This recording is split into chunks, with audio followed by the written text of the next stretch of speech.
أعوذ بالله من الشيطان الرجيم. بسم الله الرحمن الرحيم. والسماء والطارق وما أدراك ما الطارق النجم الثاقب إن كل نفس لما عليها حافظ فلينظر الإنسان مما خلق من ماء دافق يخرج من بين الصلب والترائب إنه على رجعه لقادر يوم تبلى السرائر فما له من قوة ولا ناصر والسماء ذات الرجع والأرض ذات الصدع إنه لقول فصل وما هو بالهزل إنهم يكيدون كيدا وأكيد كيدا فمهل الكافرين أمهلهم رويدا. صدق اللہ العظیم. سورت کا نام الطارق پہلی آیت کے دوسرے لفظ سے لیا گیا.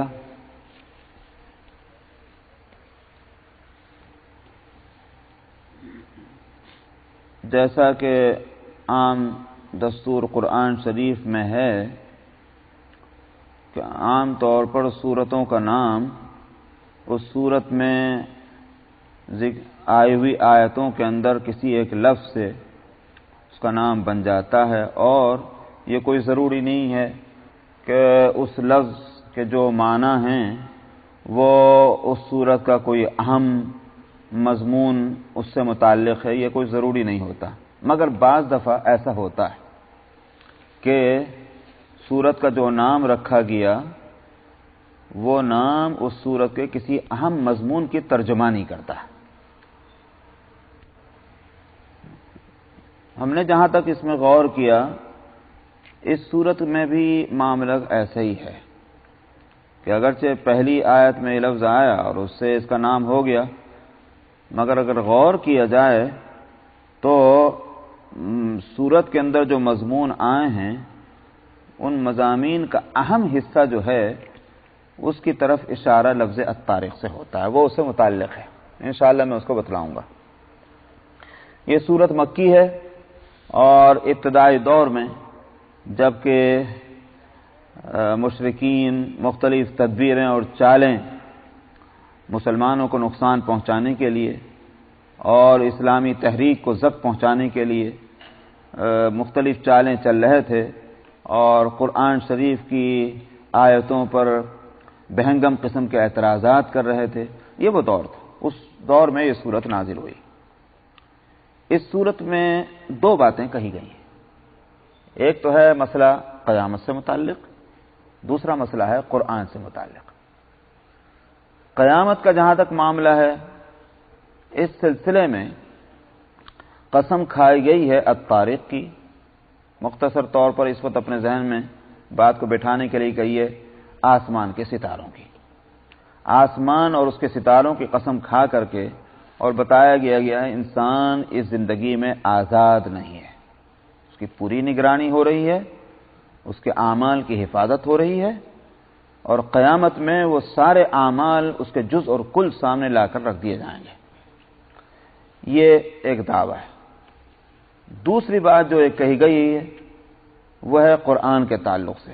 اس کے لیے قسم کھائی گئی ہے اس آسمان کی جس سے بارش برستی ہے اور اس زمین سے کہ جس سے ہر طرح کی چیزیں اگتی ہیں اور پیدا ہوتی ہیں. اس کی قسم کھا کر کے اور قرآن کے تعلق سے کہا گیا کہ قرآن کوئی دل لگی اور ہنسی مذاق کی والی چیز نہیں ہے، یہ قول فیصل ہے، بڑی سنجیدہ، بڑی سیریس ایک چیز ہے یہ قرآن کے تعلق سے کہا گیا۔ اور اس کے بعد نبی کریم صلی اللہ علیہ وسلم کو خطاب ہے اور بالواسطہ مخالفین کو کہ ان کو مہلت دے دیجئے، زیادہ دیر نہیں لگے گی، پتہ چل جائے گا کہ ان کی چالیں کامیاب ہوتے ہیں یا ہماری تدبیر کامیاب ہوتی ہے، کچھ زیادہ وقت نہیں لگے گا۔ خیر یہ تو ایک اس وقت کی بات تھی، لیکن یہاں اہم بات جو ہے ایک اور، میں تفسیر میں جانے سے پہلے اس اہم پوائنٹ پہ بھی میں یہ بتلا دوں کہ قیامت کا تذکرہ ہے اس صورت میں، پھر قرآن کا تذکرہ ہے اس صورت میں، آیا دونوں میں کوئی جوڑ ہے یا بس ایک دو باتیں ویسے ہی ذکر کر دی گئی ہیں؟ اس بات کو میں یہیں بتلا دوں، دو باتوں میں جوڑ ہے، اور جوڑ یہ ہے کہ انسان جو اپنے کو یہاں آزاد سمجھے ہوئے ہے، جو کہ غلط ہے، اگر اپنے اندر فکر مندی پیدا کرنی ہے اور اپنے اعمال کو درست کرنا ہے تاکہ قیامت کی میں ناکامیوں سے بچا جا سکے، اس کا راستہ قرآن ہے۔ قرآن سے اپنا رشتہ مضبوط کرو گے تو اعمال درست ہوں گے، اعمال درست ہوں گے تو آخرت کی زندگی کامیاب ہوگی، یہ دو چیزوں میں تعلق ہے۔ اب چلیے اور میں بتاتا جاؤں گا جہاں جہاں جو بات آئے گی۔ فرمایا قسم ہے آسمان کی اور قسم ہے الطارق کی۔ وما ادراک ما الطارق، اور تمہیں پتہ بھی ہے کیا ہے الطارق؟ النجم الثاقب، چمکدار ستارہ ہے۔ قرآن حکیم نے طارق کے معنی خود ہی بتلا دیے۔ اب بات جو ہے وہ یہ ہے، کوئی ایک متعین ستارہ ہے یہ، یا ستاروں کی ایک جنس، جیسے ہم بول دیتے ہیں اے انسان، تو وہ اے انسان جب ہم بول رہے ہیں تو اس کے معنی پورے دنیا کے انسان ہوتے ہیں، نوع انسانی اس سے مراد ہے، یا ایھا الناس جب قرآن شریف میں کہا گیا۔ تو بعض دفعہ ایک سنگولر ورڈ اور ایک مفرد واحد کا ایک لفظ بولا جاتا ہے لیکن اس سے مراد پوری جنس ہوتی ہے۔ تو یہاں عام مفسرین تو اسی طرف گئے ہیں کہ النجم یا الطارق ایک لفظ مفرد بولا گیا واحد کا، لیکن اس سے مراد ہے تمام چمکنے والے ستارے۔ پہلے تو اس کا مطلب لے لیجئے، پھر اس کے بعد میں دوسری اور بات بھی بتلاؤں۔ یہ قسم کھا کر کے فرمایا ان کل نفس لما علیہا حافظ، کوئی جان ایسی نہیں ہے کہ جس پر کوئی نگراں مقرر نہ ہو، اس کی حفاظت کرنے والا کوئی نہ ہو۔ حفاظت کرنے والا کون؟ فرشتے بھی ہو سکتے ہیں۔ حدیث میں آتا ہے کہ ہر انسان کے اعمال کی ریکارڈ بنانے کے واسطے 2 فرشتے، اور ہر انسان کے ساتھ ان 2 فرشتوں کے علاوہ 10 فرشتے اور ہیں، اور جو مومن بندے ہیں ان کے ساتھ 160 فرشتے، ایک ایک کے ساتھ، ان کی حفاظت کے لیے، آفتوں سے اور مصیبتوں سے ان کی حفاظت کی جاتی ہے۔ ورنہ واقعہ یہ ہے کہ اگر اس انسان کو بغیر حفاظت کے چھوڑ دیا جائے تو ہوا جو ہے وہ اس کو اڑا ڈالے، پانی اس کو بہا لے جائے، جانور جنگل کے اس کو کھا جائیں، کون سی چیز ہے کہ جو ان کا بس چلے تو وہ انسان کو نقصان نہ پہنچائیں؟ فرشتوں کی ایک قطار ہے جو اللہ سبحانہ و تعالی نے ان انسانوں کی اس خدمت کے لیے مقرر فرما رکھی، ان کی حفاظت کرو۔ میں نے اس بات کو پہلے بھی کہا تھا، کیا ایک انسان کو اتنے خطرے درپیش ہیں اور وہ خطرے اتنے ہولناک اور بھیانک ہیں اور اتنے شدید ہیں کہ اس کے واسطے 160 فرشتے چاہیے؟ میں ایک آدمی کی حفاظت کے لیے 2 آدمی کیا کہنا چاہیے باڈی گارڈ کھڑے کر دیے تو وہ بچا لیتے ہیں، 160 فرشتے نہ ہوئے کوئی مذاق ہے؟ میں نے پہلے بھی بتلایا تھا کہ حفاظت کے لیے ہی اگر ہوتے تو 1 فرشتہ بھی کافی تھا۔ جو بستیوں کی بستیاں الٹ دیں فرشتے وہ ایک انسان کی حفاظت نہیں کر سکتے، لیکن دراصل حفاظت کے نام ہے حفاظت کا، لیکن اصل ہے اعزاز، اس کی تعظیم، کہ ہم نے ایک انسان کا درجہ اتنا بڑھایا ہے کہ فرشتوں کو ان کی خدمت پر چار طرف لگا دیا، وہ خدمت نہ بھی کر رہا ہوں، رہو ان کے ساتھ۔ یہ ہے اعزاز انسان کا۔ اور بات سمجھنی آسان ہے، آدم علیہ السلام کو جب بنایا گیا ان کے جسم کو، تو سارے فرشتوں سے سجدہ نہیں کروایا تھا؟ وَإِذْ قُلْنَا لِلْمَلَائِكَةِ اسْجُدُوا لِآدَمَ فَسَجَدُوا، ہم نے فرشتوں سے کہا سجدہ کرو، ان سب نے سجدہ کیا، فَسَجَدُوا أَجْمَعِينَ إِلَّا ابلیس نے سجدہ نہیں کیا۔ معلوم ہوا کہ سب کو حکم تھا، خالی فرشتوں کو نہیں تھا، ورنہ ابلیس سجدے کا پابند ہی نہ ہوتا۔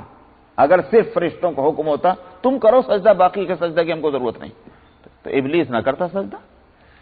لیکن ابلیس کا نہ سجدہ کرنا اور قرآن کا اس کو تذکرہ کرنا کہ ہمارے حکم کی خلاف ورزی کی ہے، اس کے معنی یہ ہے کہ حکم سب کو تھا، مگر تذکرہ فرشتوں کا کیوں ہے؟ اس لیے کہ اس وقت کی تمام مخلوقات میں فرشتے عظیم الشان مخلوق ہیں۔ ایسے ہی ہے جیسے ہم کہیں کہ ہمارے پاس بڑے بڑے لوگ آئے، حالانکہ اس میں کچھ بچے بھی ہوں گے، لیکن آپ بچوں کا تذکرہ نہیں کر رہے۔ جو عزت والے لوگ ہیں، سمجھ میں آیا، انہوں نے ان کا تذکرہ کر دیا اس لیے کہ وہ قابل تذکرہ ہے، ان کے ساتھ اگر بچے آئے وہ قابل تذکرہ نہیں ہے۔ اسی طرح سے مخلوقات میں فرشتے عظیم الشان مخلوق ہیں، ان کا تذکرہ کر دیا، مگر حکم سب کو تھا۔ یا یوں کہیے کہ مدبر اور منتظم اور نگراں سارے معاملات کے فرشتے ہیں۔ جب نگرانوں کو حکم ملا تو ان کی زیر نگرانی جو کچھ ہے ان کو خود بخود حکم مل گیا۔ مخلوقات کو حکم تھا سجدہ کرنے کا، اس لیے سب نے سجدہ کیا، مگر ابلیس نے سجدہ نہیں کیا۔ تو وہاں سجدہ کرانا کس لیے تھا؟ ظاہر بات ہے، بہت ہی کھلی ہوئی بات ہے، اعزاز مقصود تھا کہ ہم نے انسان کو پیدا کیا اپنا خلیفہ بنا کر، لہذا اس کو سلیوٹ ہونا چاہیے، ہمارا خلیفہ ہے۔ جو ہم کو ہماری عبادت کرنے والے ہیں وہ آج ان کو سلیوٹ کریں، یہ اعزاز تھا۔ تو جب ظاہر ہے کہ پوری کائنات کو سجدہ ریز کر دیا گیا آدم علیہ السلام کے لیے، تو پھر ایک انسان کے لیے 107 فرشتے مقرر کر دیے جائیں تو یہ اعزاز کیا جانا کیوں سمجھ میں نہیں آئے گا؟ تو ایک تو ہے فرشتوں کا نگرانی کرنا، اب اس میں خود اس انسان کی حفاظت بھی ہے اور اس کے اعمال کی نگرانی بھی ہے۔ ظاہر بات ہے کہ جو انسان کی نگرانی کرے گا تو وہ یوں بھی دیکھا کر کیا رہا ہے، سو رہا ہے، جاگ رہا ہے، کھا رہا ہے، پی رہا ہے۔ اگر آفتوں سے حفاظت کرنے پر مقرر کیا گیا ہے تو لازمی طور پر وہ اس کے ایک ایک عمل کو، ایک ایک حرکت کو، ایک ایک ادا کی نگرانی کریں گے، کیونکہ کھانا کھا رہا ہے تو یوں ہی پتہ نہیں کھانا کھا رہا ہے، تو کھانے کے اندر کی جو آفتیں ہیں اس سے حفاظت کیسے کریں گے؟ پانی پی رہا ہے، اگر یہ معلوم نہیں فرشتوں کو یہ پانی پی رہا ہے تو پانی پینے کے درمیان کے جو آفتیں ہو سکتی ہیں اس سے حفاظت کیسے ہوگی؟ تو اس لیے سارے اعمال اور ساری حرکات کی یوں کہیے کہ نگرانی ہو رہی ہے، یہی بتانا ہے، ان کل نفس لما علیہا حافظ۔ تو یہ تو فرشتوں کا نگراں ہونا ہے یا خود اللہ سبحانہ و تعالیٰ کی نگرانی مراد ہے کہ تم ہم سے کوئی دور نہیں ہو، تمہاری ایک ایک حرکت، تمہاری ایک ایک ادا، ایک ایک فعل اور قول اور سوچنا اور نیتیں کرنا اور ارادے باندھنا، یہ سب کچھ ہم اس سے باخبر ہیں، ہماری نگرانی میں ہے یہ سب کچھ۔ تو دونوں باتیں ہیں۔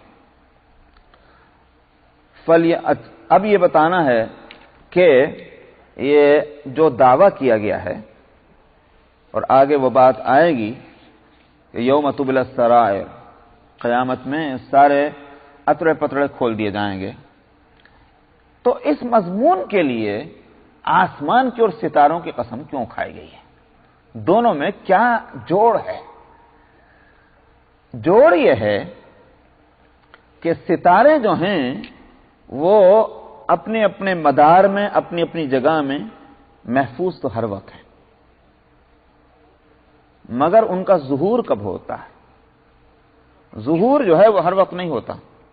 اب آپ جا کر ستاروں کو دیکھنا چاہیں تھوڑی نظر آئیں گے، ستارے نظر نہیں آ رہے، لیکن نظر نہ آنا اس کا یہ معنی نہیں ہے کہ وہ معدوم ہو گئے، وہ موجود ہیں، موجود بھی ہیں، محفوظ بھی ہیں، مگر ان کا ظہور نہیں ہو رہا ہے۔ ظہور کے وقت کیا ہے؟ ایک وقت مقرر ہے، رات آتی ہے اپنے وقت پر اور وہ ستارے چمکنے لگ جاتے ہیں۔ سمجھ میں آیا؟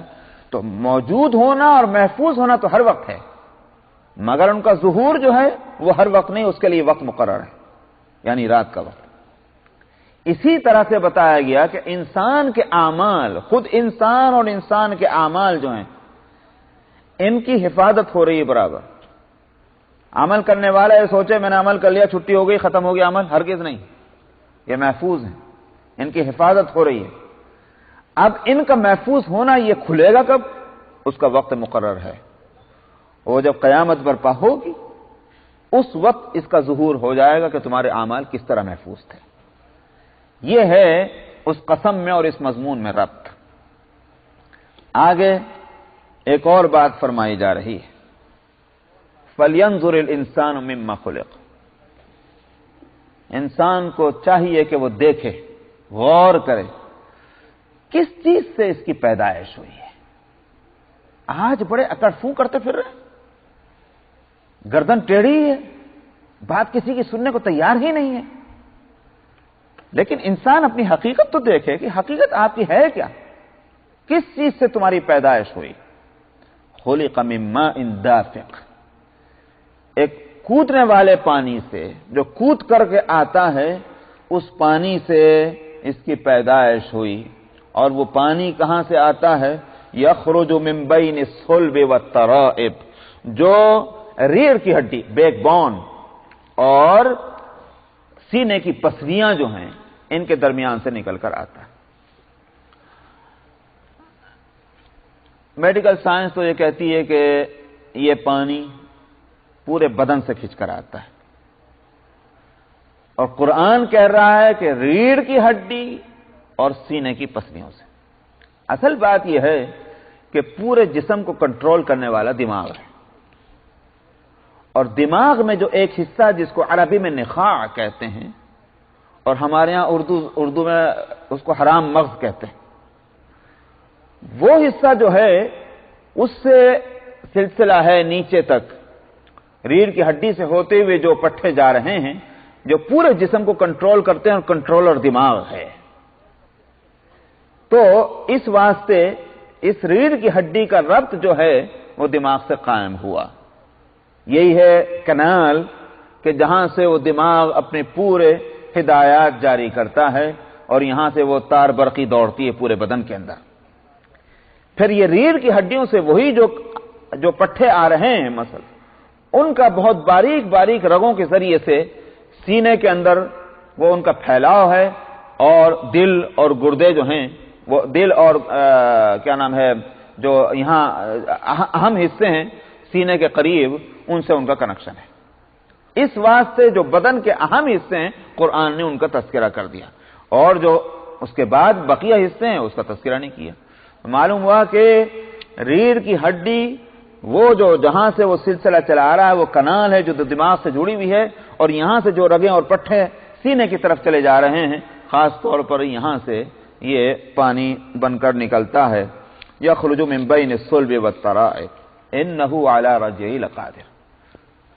اب یہ انسان کس طرح تو اس کی پیدائش ہوئی، مادہ کیا ہے، مادہ کیسے بنا، کہاں سے بنا، یہ اور پھر یہ انسان بن کر کے دنیا میں آیا، اور وہ بھی اس طرح آیا کہ ماں کے پیٹ کے اندر جب یہ تھا، اور یہ نطفہ ماں کے پیٹ کے اندر اس کا پہنچ چکا تھا باپ کا، اور اس عورت کے بیضوں نے اس کے ساتھ اس کا میچ ہو چکا تھا، تب اللہ سبحانہ و تعالی کا کرشمہ کہ اس کا جسم ایک طرف تیار کیا جا رہا ہے، اور دوسری طرف اس جسم کے اندر اس جسم کے مناسب صلاحیتیں دی جا رہی ہیں۔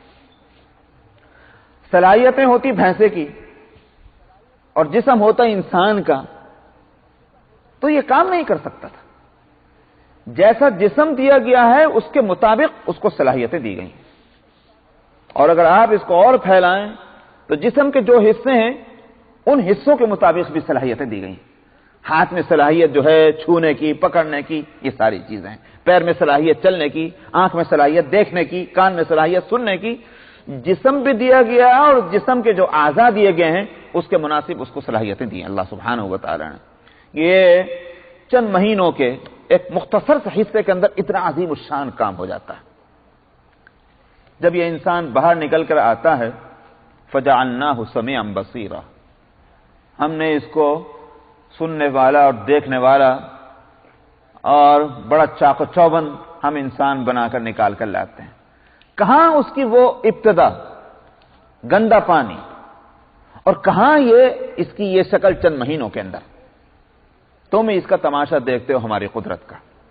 پھر جب تک دنیا میں رہتا ہے اس کی زندگی کی ساری ضرورتیں ہم پوری کرتے ہیں. کھانا چاہیے یہ لو، پانی چاہیے یہ لو، سکونت چاہیے یہ لو، لباس چاہیے یہ لو.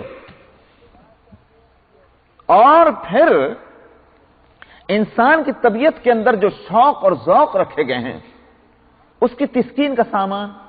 جانوروں کو دیکھ لیجئے، ایک چمڑی دے دی، رہو بھائی جب تک زندہ اس میں رہو. کچھ پرندوں کو پر دے دیے گئے، خوبصورت ہوں کہ بدصورت ہوں، رہو اس میں رہو.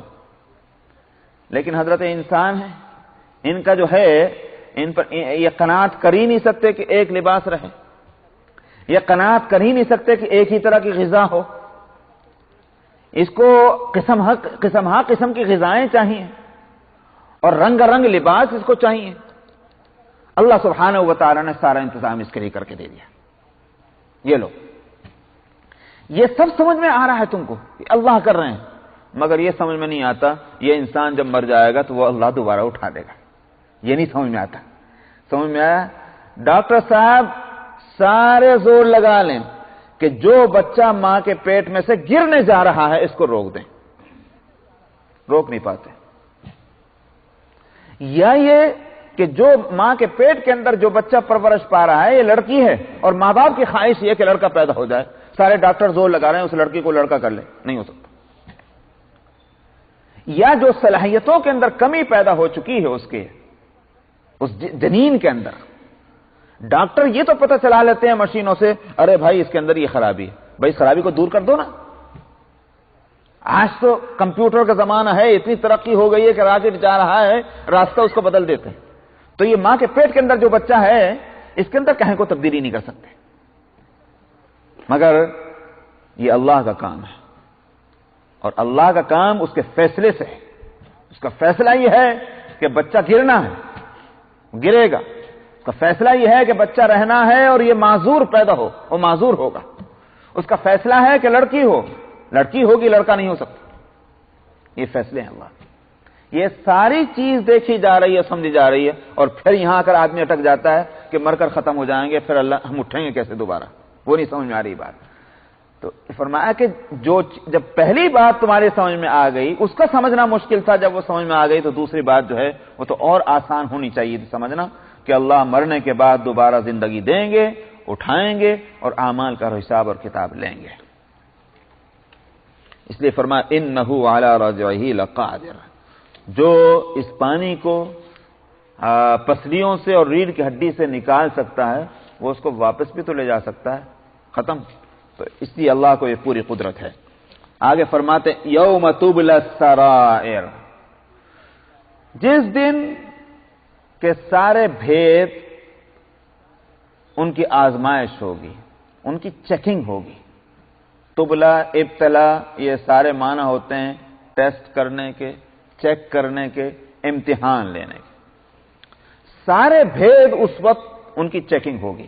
اس دن بھید سے مراد یہ ہے کہ دنیا میں کچھ چیزیں وہ ہیں کہ جو لوگوں پر کھل جاتی ہیں. بہت سی چیزیں وہ ہیں کہ لوگوں پر یہاں تک کہ خود کام کے کرنے والے پر نہیں کھلتی. مثلا تھوڑی دیر کے لیے مان لیجیے نماز پڑھ لی. لوگوں کو نماز پڑھنا تو معلوم ہے کہ ان حضرت نے نماز پڑھی ہے، مگر نماز پڑھی کیوں ہے، کس لیے پڑھی ہے، کیا نیت تھی، کیا جذبہ تھا، یہ کس کو معلوم؟ یہ تو کسی کو معلوم نہیں.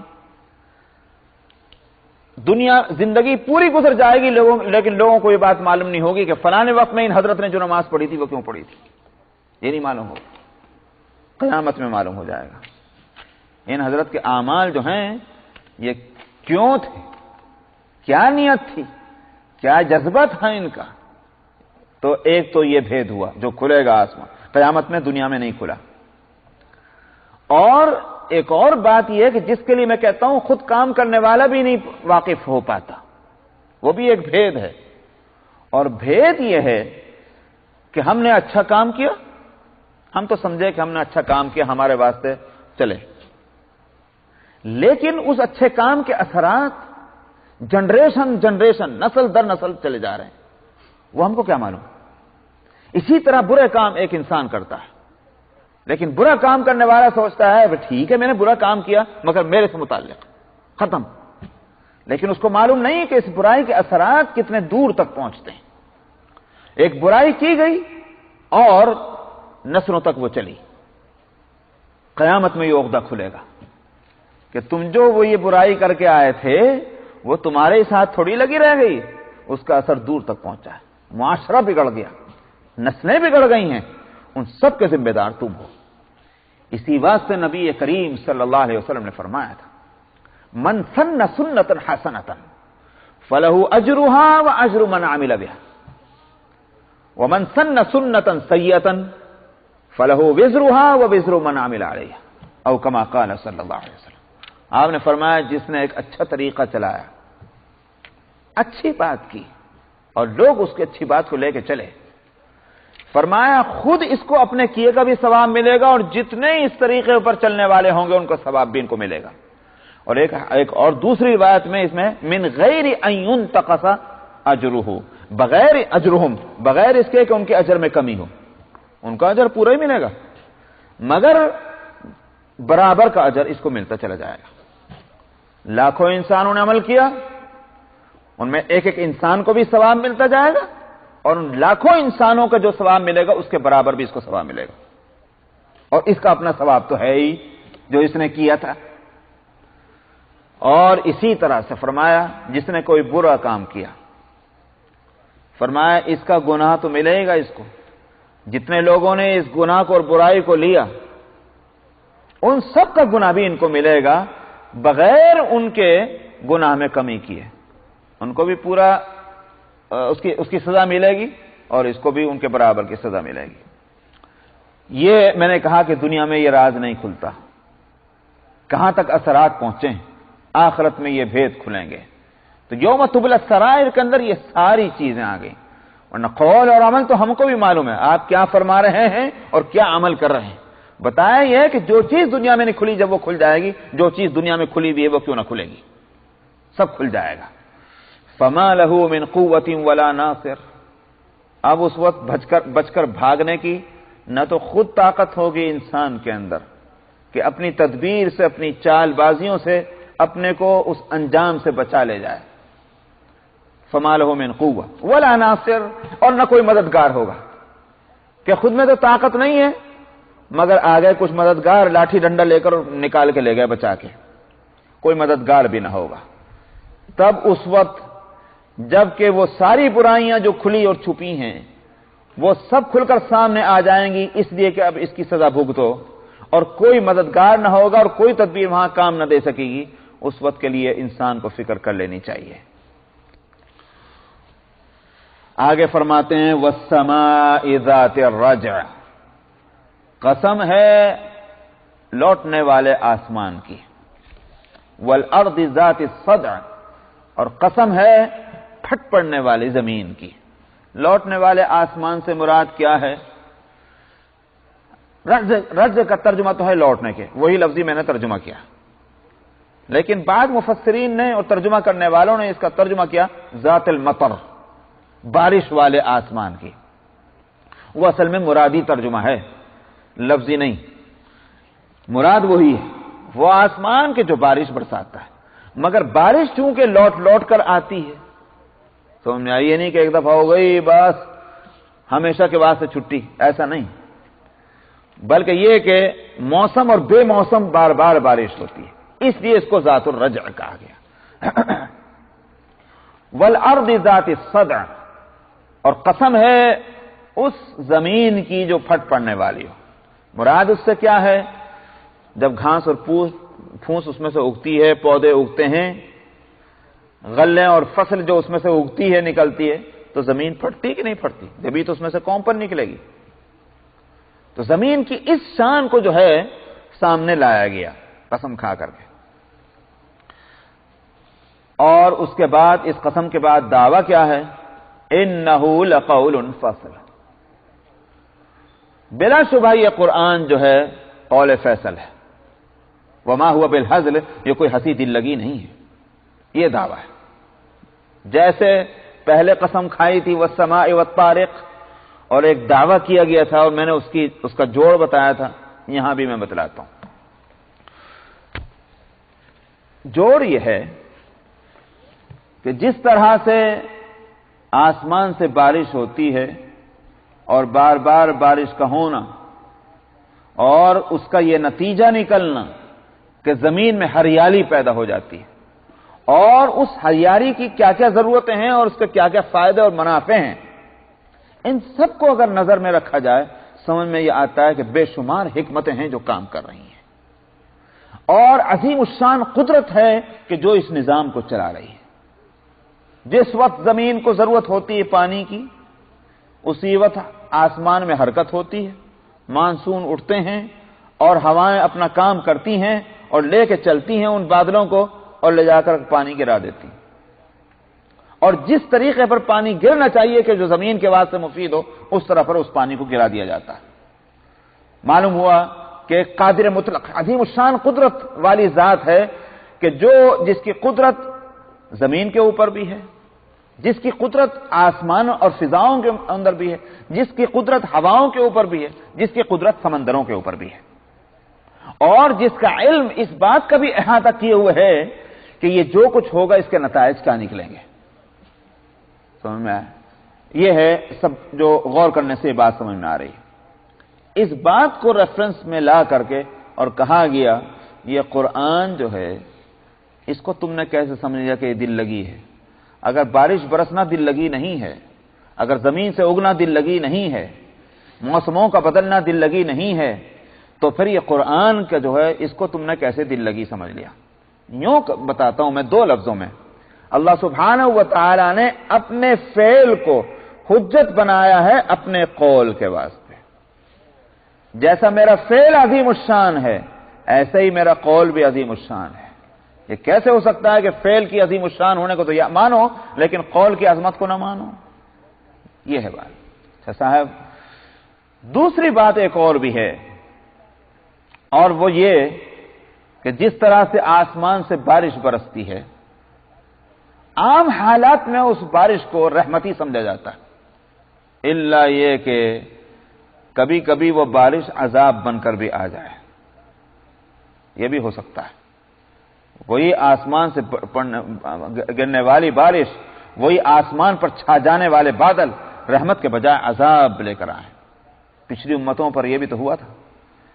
شعیب علیہ السلام کی قوم پر جب عذاب آیا تو اس کی شکل یہ ہوئی کہ خوب گرمی، ٹیمپریچر بہت ہائی ہو گیا، لوگ سخت پریشان، سانس لینا مشکل ہو رہا ہے گرمی میں۔ بادل اٹھے، کئی دنوں کی سخت گرمی کے بعد بادل اٹھے، کالے بادل، خوشیوں سے چہرے دمکنے لگے کہ بس اب مشکل آسان ہوئی اور اب ٹھنڈے ٹھنڈے جو ہیں ہوائیں چلیں گی اور سانس لیں گے۔ لیکن وہ بادل جب سنوں پر آ گئے تو اس میں سے بارش برسنے کے بجائے، پانی کی بارش برسنے کے بجائے آگ کے انگارے برسے۔ تو یہی بادل یہ رحمت کی بجائے زحمت بھی بن سکتے ہیں، عام حالات میں رحمت ہے۔ اس سے اشارہ اس طرف ہے یہ قرآن جو ہے جو وحی کے ذریعے سے آیا ہے، یہ بھی دراصل ایک رحمت کی ایک بارش ہے۔ سمجھ میں آیا؟ آخر 23 سال کے عرصے میں کتنی بار وحی آئی ہوگی، اور وہ وحی کا بار بار آنا ایسا ہی ہے جیسے آسمان سے بار بار بارش کا ہونا۔ ذات الرجع جو کہا گیا وہ آسمان جس سے بار بار پلٹ پلٹ کر بارش ہوتی ہے، اسی طرح سے ہم نے وحی کے ذریعے سے قرآن کو بھی بار بار اتارا۔ یہ ہے رحمت، مگر خوب سوچ لو، اپنی ذات سے رحمت ہے، اپنے لیے اس کو زحمت مت بنا لو. یہی رحمت کے دروازے بھی کھولنے والی ہے، مگر یہی عذاب کا دروازہ بھی کھولے گا. یہ قرآن جو ہے یضل بہ کثیرا ویہدی بہ کثیرا، اسی قرآن سے بہت سے لوگ ہدایت پا لیتے ہیں، مگر اسی قرآن سے بہت سے لوگ جو ہیں وہ راستہ بھٹک جاتے ہیں. اسی قرآن سے غلط معنی نکالے اور بھٹک گیا اور بھٹکا دیا لوگوں کو. یہ گمراہی ہے. آج آپ دیکھ لیجئے بہت سے جو ہیں مستشرقین اورینٹلسٹ، قرآن کے عالم ہم سے زیادہ، ایسے ایسے محقق پڑے ہوئے ہیں کہ ہماری نظر بھی وہاں تک نہیں جائے گی ان مسئلوں تک جہاں تک وہ اسٹڈی کرتے ہیں، مگر کیا ہدایت کے لیے اس کو استعمال کرتے ہیں؟ پکے گمراہ. اور گمراہی کے واسطے قرآن کی آیات کو اور احادیث کو اور فقہ کے مسائل کو وہ لے کے چلتے ہیں. میری حیرت کی انتہا نہیں رہی. ایک دفعہ دیوبند کے اندر جرمن ایک پروفیسر آیا، جرمنی سے گیا، اور وہ وہاں اس نے آ کر کے وہ یہ بات کہی. 2-3 آدمیوں کی ملاقات تھی اس مدرسے میں آیا تو اس نے کہا کہ فلانا مسئلہ جو ہے تو فقہ حنفی کا اصول تو یہ ہے اور حنفی کا مسلک یہ ہے. یہ مسئلہ جو ہے یہ معلوم ہوتا ہے کہ یہ